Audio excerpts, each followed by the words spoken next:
Regard sur l'actu. Regard sur l'actualité à l'aune de l'Anthropocène. Regard sur l'actu. Qu'il y a d'un côté des manifestants, de l'autre et nous n'en sortons pas.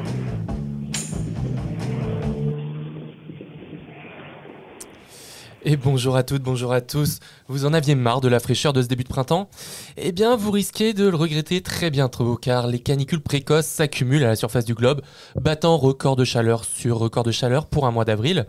45 degrés en Thaïlande, 42,4 en Chine, 42,3 au Bangladesh. Les morts s'additionnent, faisant craindre le pire pour l'été à venir. Plus près de nous, c'est en Espagne que des températures supérieures à 40 degrés sont attendues ces prochains jours. Cela inquiète particulièrement la filière agricole, déjà touchée par une sécheresse hivernale sans précédent. Et le sud de la France n'est pas épargné par le phénomène. Bienvenue dans l'émission Regard sur l'actualité.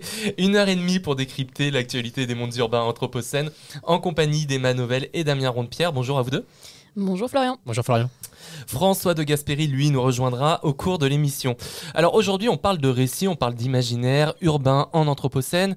Et donc à 18h20, on accueillera Luc Zjadinski, géographe, professeur à l'ENSA Toulouse et spécialiste des questions temporelles. Mais on commence cette émission par Street Actu. Street Actu. Street Actu.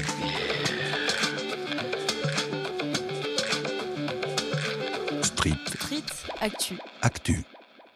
Et aujourd'hui, pour discuter de la ville désirable, nous accueillons Fabien Magnon. Bonjour Fabien Magnon. Bonjour. Alors merci d'avoir accepté notre invitation. Vous êtes vice-président à la métropole du Grand Lyon, délégué à la voirie et aux mobilités actives. Et pour commencer cette émission, je vous propose d'écouter un petit micro-trottoir. Avec Damien, nous nous sommes rendus sur la presqu'île de Lyon, entre la rue de la République et la place des Célestins, pour demander aux passants, aux touristes et aux habitants ce qu'ils imaginaient être la ville idéale. On écoute.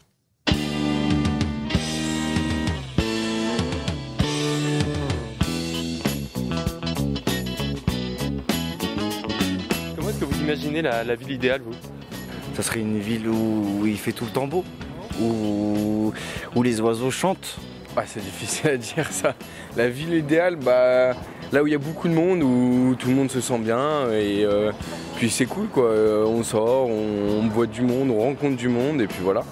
Plus d'espace vert, plus de transport et plus d'air piétonne. Les sorties avec tout le monde, beaucoup plus d'activités extrascolaires.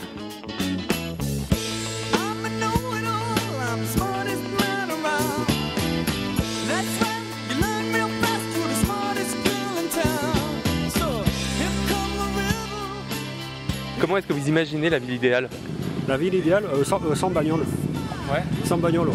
Ah ouais. Ça, voilà, sans le bruit des voitures et le speed de la circulation des voitures et tout. Ouais. Ouais. Ouais. Un peu moins de pollution, moins de véhicules thermiques, plus de voies cyclables, des transports sur des périodes un peu plus longues, c'est-à-dire je pense au transport nocturne notamment. Meilleure accessibilité aussi, parce que depuis que maintenant qu'on est parents, avec la poussette dans certaines ruelles, on a vraiment des difficultés avec les poussettes. Déjà, une ville qui vit beaucoup. Enfin, moi j'aime beaucoup les villes qui vivent, surtout le soir. Et puis voilà quoi. Ça veut dire quoi une ville qui vit ? Ça veut dire une ville qui organise plein d'événements, où on peut se rejoindre par exemple dans les bars le soir et pouvoir discuter avec plein de monde, faire de nouvelles rencontres. Ramener un peu ce qui se passe en campagne, donc les bons vivants, mais en ville, ce serait un peu plus simple.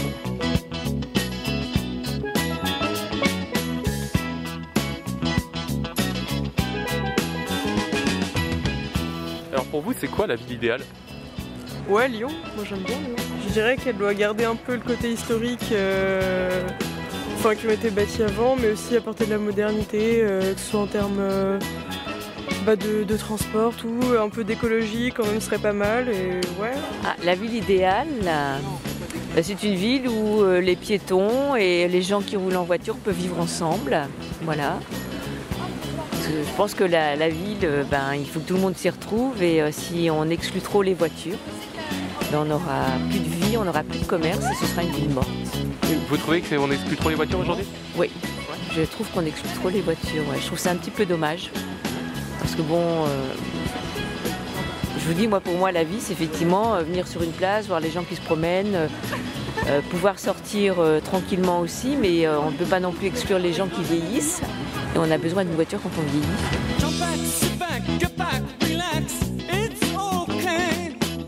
Comment est-ce que vous imaginez la ville idéale ? Idéal ? Ouais. Sans voiture. Ouais. Ouais. Quoi d'autre ? Dynamique, sportive. Et à Lyon, qu'est-ce qui manque pour que ça devienne une ville idéale ? Que tout le monde prenne le vélo déjà. Sportive, qu'on arrive à aller en Ligue des Champions. et après, dynamique dans le sens festif. Ouais. Avoir des lieux de vie, des foot courts, s'amuser quoi. Il n'y en a pas assez ? Non, je pense pas. Ah ouais. Ouais. Surtout des lieux de vie où tout le monde se réunit, tranquille, sans prise de tête. Plus d'espace vert. Ouais. Plus qu'autre chose. Ouais. Pourquoi particulièrement les espaces verts ? Parce qu'il n'y a pas d'arbres dans les rues en fait. Et c'est pour tout le monde en fait. Pour les passants mais aussi pour la ville, pour la respiration et pour la température. Honnêtement, je sais pas parce que je me sens plutôt bien à Lyon. Je trouve même qu'on est mieux à Lyon qu'ailleurs en France. La bonne humeur. La bonne humeur ? Ouais, il manque un peu de bonne humeur à Lyon. Ouais. Donc les gens ils sont tristes ? Triste et pas souvent de bonne humeur. Un peu plus de transport en commun pour limiter la circulation en ville. Déjà, je trouve que ce serait une bonne chose parce que déjà ça pollue, en plus c'est relou quoi. Il y a trop de monde, il y a des bouchons, on ne peut pas les taper.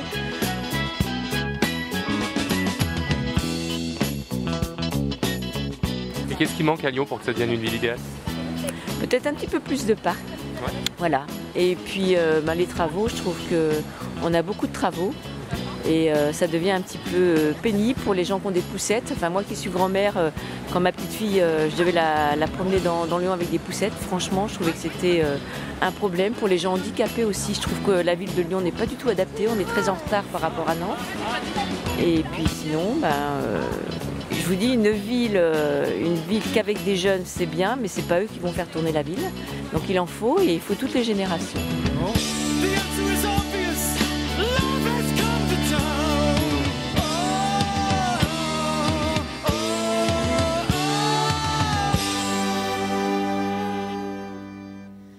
Et nous sommes en direct avec Fabien Bagnon. Alors Fabien Bagnon, vous êtes vice-président au sein de la métropole de Lyon à la voirie et aux mobilités actives.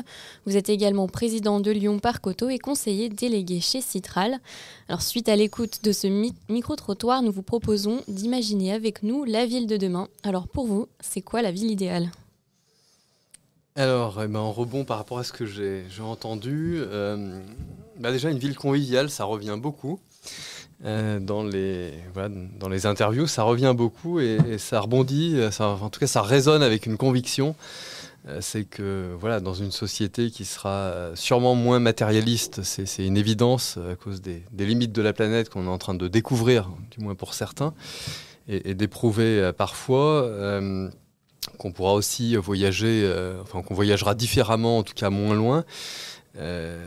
Probablement que la convivialité, les moments festifs dans nos vies prendront plus de place. Et en tout cas, ça a l'air d'être des attentes d'une partie de nos concitoyens. Donc là, il y a quand même beaucoup de jeunes, mais j'imagine que les moins jeunes ont aussi envie de partager de la convivialité. Enfin, le vivre ensemble, c'est quand même ce qui fait une partie du sel de la vie, voire une grande partie du sel de la vie. C'est une de mes convictions. Mais on est loin des mobilités, vous. Mais justement, en parlant de mobilité dans ce micro-trottoir, on a été un petit peu surpris parce qu'on a interrogé pour le coup plusieurs typologies de personnes dans les rues. On ne s'attendait pas forcément à avoir une unanimité quasi totale au niveau des réponses sur cette question des mobilités.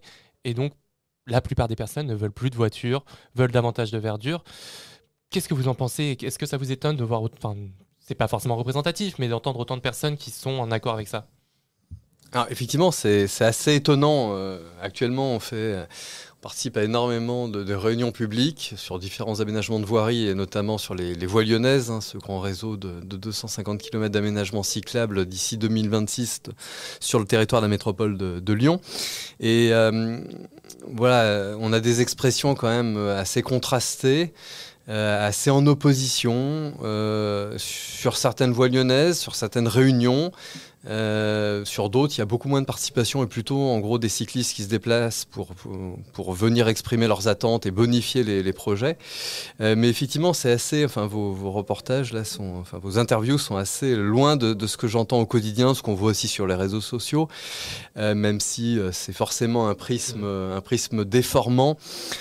Ceux qui râlent et qui sont en opposition par rapport à ces évolutions, parce que finalement c'est du changement, le font très fort, sont assez, je pense, audibles, sont aussi relayés par une partie des médias, on peut le regretter. Je pense qu'il y a une surcouverture médiatique des expressions négatives. Voilà, j'ai des amis journalistes qui ont un regard un peu extérieur et qui ont tendance à dire que sur Lyon, on a un traitement médiatique qui est assez décalé par rapport à peu neutre et assez décalé. Voilà, mais ça fait plaisir d'entendre d'autres attentes. Bon, on le savait aussi, la question de la végétalisation, je pense que tout le monde est au courant, et puis votre introduction campait bien le sujet, des vagues de chaleur, la convivialité, on l'a dit, et puis d'une mobilité différente, de moins de pollution. Je pense que et l'amélioration de la qualité de vie, je pense que c'est une aspiration assez partagée dès lors qu'on pose les choses de façon dépassionnée. Et c'est sûr que quand on va dans une réunion publique ou quand on s'exprime sur les réseaux sociaux en réaction, on dit pas tout à fait la même chose. Et comme le dit mon fils, qui a beaucoup de recul sur la situation, qui a bientôt la vingtaine, ça bouge, vous faites bouger les choses, c'est quelque part nécessaire au regard de l'urgence environnementale. Et il n'y a pas eu de manifestation, donc oui, ceux qui râlent, mais globalement, la majorité silencieuse qui est soit neutre, soit en phase avec nos politiques, ne s'exprime pas. Ouais. Quoique, de plus en plus, je reçois des messages d'encouragement, voire même de félicitations, et c'est en train de s'accélérer sur les derniers mois, et oui, ça crée toujours une petite émotion quand on les reçoit. Alors, vous l'aurez compris, donc notre journée elle est consacrée aux imaginaires de l'Anthropocène, et donc on se pose une question préliminaire à cet entretien, qu'on peut retrouver aussi à l'écoute de ce micro-trottoir ou plus globalement, donc comme vous en parlez dans le débat médiatique. La question c'est, est-ce que l'imaginaire urbain, est-ce qu'il est à l'arrêt ? Est-ce qu'il se limite à une opposition un peu binaire entre pro-voiture et anti-voiture ? Qu'est-ce que vous en pensez ? Effectivement, c'est assez intéressant. Oui, c'est assez binaire. On est un peu incapable de penser cet imaginaire urbain, comme vous dites. Mais en fait, ça va beaucoup plus loin que là. Beaucoup plus loin que ça, c'est qu'en fait, on est incapable de penser l'imaginaire sociétal et la trajectoire sociétale. Enfin, voilà, on sait très bien qu'on est très mal engagé sur une trajectoire sociétale qui nous conduit dans le mur, et pas que les générations futures, mais toutes les générations actuelles et les futures. Et en fait, maintenant que le constat est fait, il est urgent de dessiner un imaginaire vraiment désirable parce qu'on a besoin de réenchanter les choses. Et je lis actuellement, je suis en train de finir le livre de Salomé Saké et voilà, ça résonne aussi fortement avec mes enfants qui ont 18 et 20 ans. L'absence d'avenir, le vrai, nos futurs pour la jeunesse, c'est quand même absolument terrifiant, quoi. C'est terrifiant. Il faut donner, bien sûr, une perspective sociétale à toutes les générations, peut-être encore plus pour la jeunesse. Et voilà, il y a des difficultés, ça va être compliqué, on le sait, mais tout n'est pas... Il ne faut pas sombrer dans le catastrophisme, il faut se mettre en mouvement, il faut dessiner un imaginaire désirable, et je pense que ça va vraiment se fonder sur le vivre ensemble. C'est sympa d'être dans une immense maison avec un grand terrain, une pelouse bien verte et devant son immense écran, tout seul, avec sa zapette à la main. C'est pas vraiment ce qui fait le sens de la vie, et in fine, c'est pas vraiment, je pense, que ce que les gens recherchent. Ils sont finalement un peu seuls dans cette société d'ultra-consommation, et je pense qu'ils ont besoin de choses. Donc en fait, il y a vraiment quelque chose qu'il faut mettre en mots, qu'il faut mettre en images, qu'il faut mettre en programme politique. Et honnêtement, alors je vais être dur avec tout le monde, mais il y a personne qui le fait, personne. Même la gauche, même les écolos, ils ne le font pas. Moi, j'en parle souvent en disant, on a des solutions, on sait promouvoir des solutions de mobilité. C'est ce qu'on fait très bien à Lyon, mais il est où le récit désirable ? Il est où le récit qui fait envie ? 3 lignes de tramway, un BHNS et 250 km de piste cyclable, c'est pas hyper excitant, quoi. Ouais. Et vous devancez un peu ma question. Quand on est élu justement métropolitain, comment est-ce qu'on fait pour inventer ce nouvel imaginaire de la ville ? Et est-ce qu'on arrive à en inventer un nouveau sans simplement reprendre des recettes qui sont déjà expérimentées ailleurs, de type les super îlots de Barcelone, de type la cyclabilité d'Amsterdam, en le réadaptant aux particularités locales? Alors, en fait, en termes de solutions techniques, il n'y a pas grand-chose à inventer. Alors, il y a toujours à inventer, bien sûr, on aura besoin de recherche, d'innovation, oui, mais on a quand même beaucoup de solutions. Vous avez parlé, de Barcelone, on est allé s'inspirer un peu partout, et avec cette logique d'adapter au territoire, d'aller prendre les meilleures pratiques, notamment sur le vélo, mais sur la marche à pied, et les adapter au territoire, c'est absolument essentiel, mais c'est pas le récit, ça c'est autre chose. Ça c'est des solutions techniques, c'est des trucs d'ingénieurs, je connais bien, j'en fais partie. Mais c'est pas un récit. C'est pas un récit. C'est des solutions. On les a. Elles existent. L'idée, c'est de les rendre désirables. C'est de rendre les transports en commun plus désirables qu'ils ne sont actuellement. Le vélo, de montrer à quel point il est désirable, parce que le vélo, ça rend libre et heureux. Ça suffit. Plus, ça rend en bonne santé. Je dirais même, ça rend en bonne santé, libre et heureux. C'est déjà pas mal, mais il faut le montrer. Voilà. Et donc là, on va rentrer là-dedans parce que moi, je me définis. J'ai toujours été chef de projet dans ma vie, mais je me définis un peu comme un directeur de projet sur mes compétences, les compétences donc voirie et mobilité active. Mais il n'y a pas que ça, il y a l'aspect accompagnement, changement, communication. Et donc cette année, enfin, on a une agence de communication qui va travailler sur le récit sur les mobilités et qui va montrer à quel point...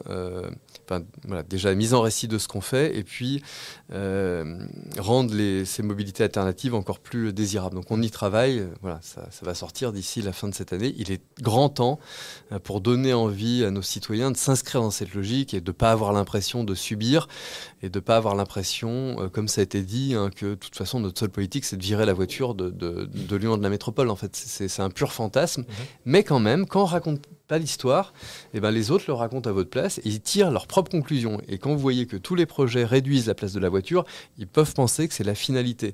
Non, la finalité, c'est la qualité de vie, la question évidemment de l'environnement, de la dépollution, c'est tout ça. Donc on travaille quand même au récit, même si on est quand même beaucoup au travail du quotidien et au fait d'apporter des solutions. Mais les deux sont absolument, pour un élu, les deux sont indispensables. Inspirer d'un côté, donner du sens, et de l'autre côté, travailler forcément. Ça fait des belles journées quand même. Vous nous parlez d'une ville désirable justement, et dans le micro-trottoir on entendait ce besoin d'avoir une ville qui soit dynamique, qui soit sportive. Mais au-delà d'une ville désirable, comment est-ce qu'on fait pour avoir une ville qui soit aussi accessible? Parce qu'on l'a entendu, il y a des revendications pour plus d'accessibilité en termes de mobilité par rapport au handicap, par rapport à l'âge. Comment est-ce qu'on fait? Oui, alors effectivement, la question de l'inclusion, c'est peut-être un message qu'il faut qu'on martèle plus. On fait beaucoup de travail sur notamment les aménagements piétons. Ça se sait pas trop, parce que malheureusement ça intéresse pas beaucoup. On a quand même voté le premier plan piéton de la métropole de Lyon, le premier, je dis bien. 25 millions d'euros, plus il y a d'autres budgets qu'on peut mobiliser. On fait énormément, et forcément on fait la voirie, on fait les aménagements piétons pour tout le monde, les personnes qui ont des handicaps, les personnes avec des poussettes. Ça a été beaucoup dit, ça m'a fait vraiment plaisir, parce qu'en fait c'est des gens qu'on n'entend pas. Ils ne sont pas dans les réunions publiques, parce que quand vous avez une poussette, vous avez des fins de journée bien chargées, je me souviens, et on les entend pas, mais pourtant c'est intéressant, parce qu'il y a une vraie attente d'avoir des espaces vraiment partagés, inclusifs. Et puis quand on fait un trottoir de bonne qualité, c'est aussi le trottoir où la personne âgée va se sentir à l'aise, en sécurité. Elle aura un cheminement sécurisé, elle ne va pas tomber aussi, donc c'est aussi inclusif. Et puis après,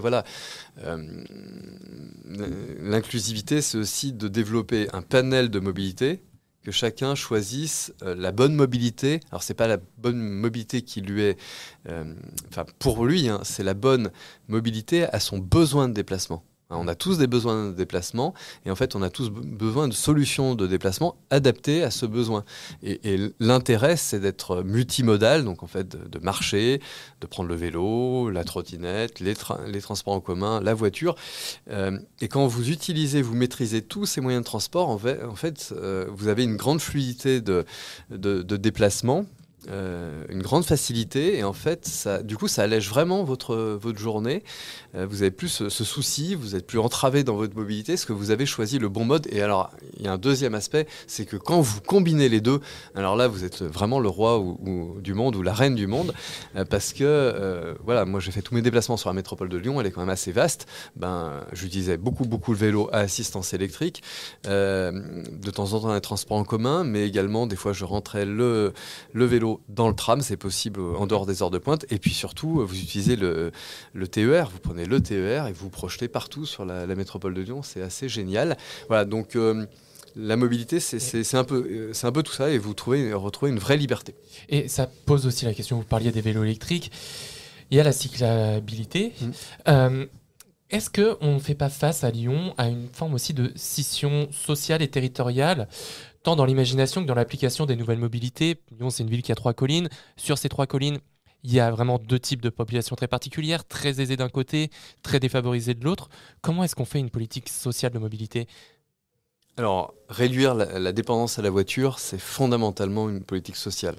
Et effectivement, on est pris à revers sur ces sujets. À la fois, c'est assez intéressant, à la fois par la droite, qui instrumentalise les personnes à faible revenu, dont souvent, malheureusement, ce n'est pas la principale des préoccupations, ou alors pour déplorer qu'il y a trop de prestations sociales, et que du coup, il coûte cher à la collectivité.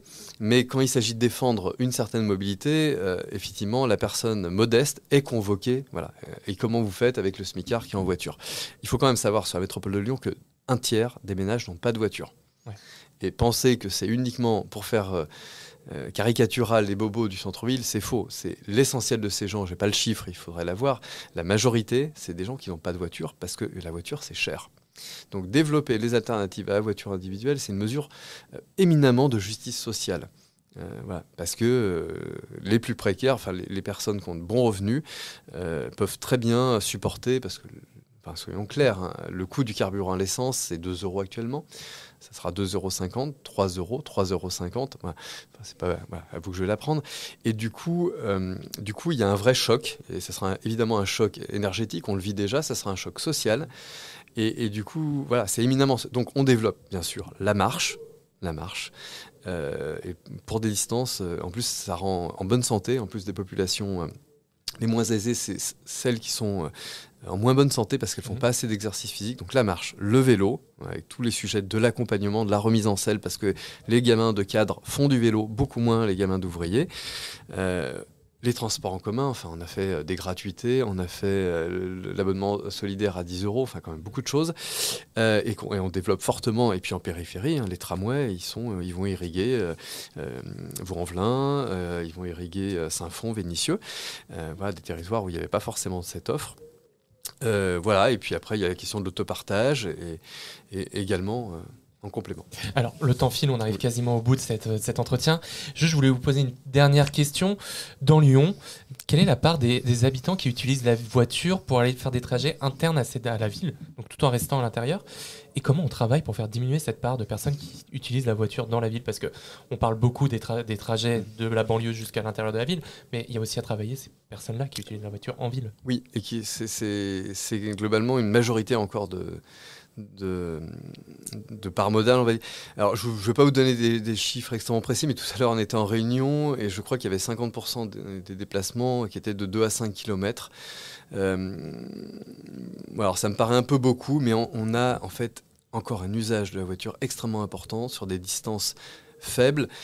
Pourquoi ? Parce que c'est permis en dehors des heures de pointe. On a des voiries extrêmement bien dimensionnées. Regardez les voiries, l'état des voiries et prenez des photos à 10h le matin, à 15h l'après-midi. Et donc en fait, c'est pour certains déplacements, parce qu'il n'y a pas que le domicile-travail. Le domicile-travail, c'est un gros tiers. Et du coup... Eh bien, merci beaucoup Fabien Magnon. Merci à vous. Merci d'être venu. Passez une bonne soirée. À bientôt sur Radio Anthropocène. Street Actu. Street Actu.